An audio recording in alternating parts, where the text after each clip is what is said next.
চলে এসেছি। দেখো ব্লগ তো দেখো না, ফালতু ফালতু ব্লগ বানাই। আমার ডিউটি আমি করি, তোমরা দেখলে দেখো, না দেখলে না দেখো। দেখো এটা হচ্ছে, এখানে আছে পটল, আলু, আর আছে পেঁয়াজ আর কাঁচা লঙ্কা আর কালো জিরা। এটা ভাজা ভাজা করছি। এটা ভাত দিয়েও খাওয়া যাবে, রুটি দিয়েও খাওয়া যাবে, দু আইটেম দিয়ে দু রকম দিয়ে খাওয়া যাবে।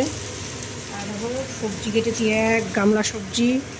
সবজি দিয়ে দেখো চিংড়ি মাছ হবে, রান্না চলছে। চালটা এখানে রেডি করে রেখেছি। সবার লাস্টে ভাতটা বসাবো।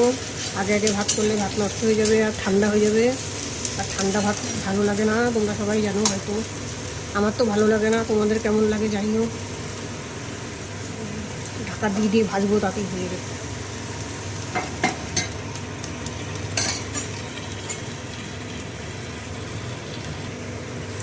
দেখো বন্ধুরা, এই ভাজাটা হওয়ার মধ্যে নামিয়ে ফেলবো।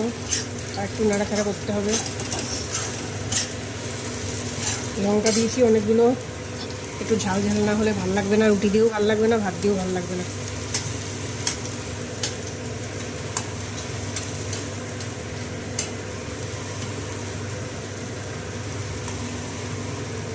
শুধু আলু ভাজা দিয়ে রুটি খাওয়ার থেকে বা আলুর তরকারি দিয়ে রুটি খাওয়ার থেকে এরকম করে নিয়ে রুটি খাওয়া অনেক ভালো।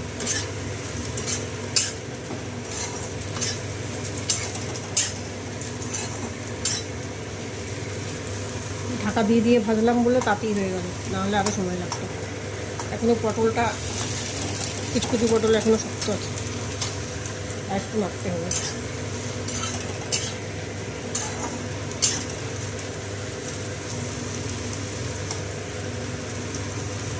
লঙ্কাগুলো দেখো সব পাকা লঙ্কা, পেকে পেকে গেছে।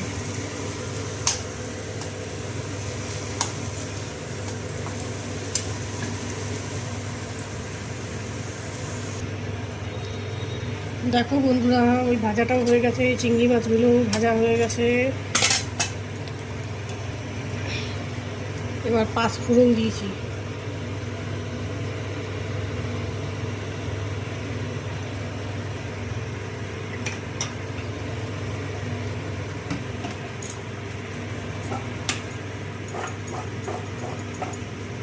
এই দেখো সবজিগুলো এবার দিয়ে দেবো।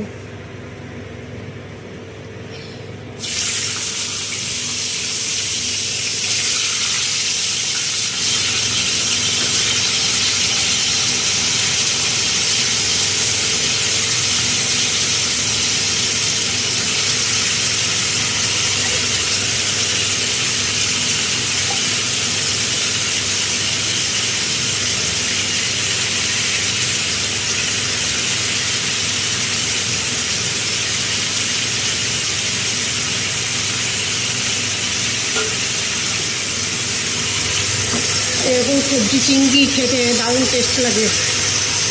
আমার শ্বশুর বাড়িতে সবাই এরকম রান্না করে খাই, আমিও শিখে গেছি, শ্বশুর বাড়ি থেকে শিখেছি। আমার শাশুড়ি রান্না করতে ভালো, শাশুড়ি মা। সবজি দিয়ে চিংড়ি শাশুড়ি মায়ের কাছ থেকে সবাই শিখেছে, আমি শুনে শুনে শিখেছি। আমি তো আর দেখিনি, আমি শুনে শুনে শিখেছি।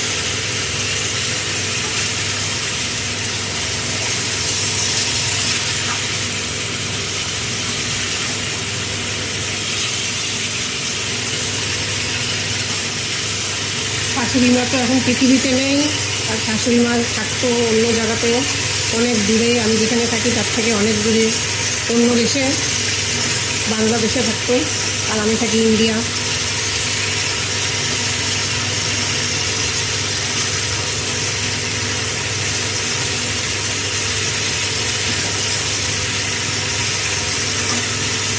আমি ইন্ডিয়ার মেয়ে, তোমাদের দাদাভাই হচ্ছে বাংলাদেশের ছেলে, বাংলাদেশের লোক।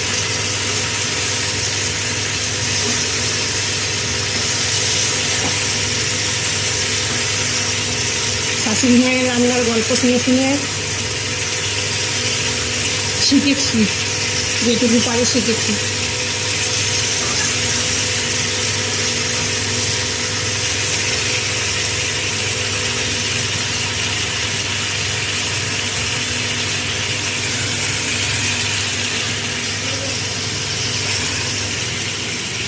দেখো বন্ধুরা, আর ব্লগটা টানলাম না, বড় হয়ে যাবে আর তোমরা তো দেখতেই চাও না।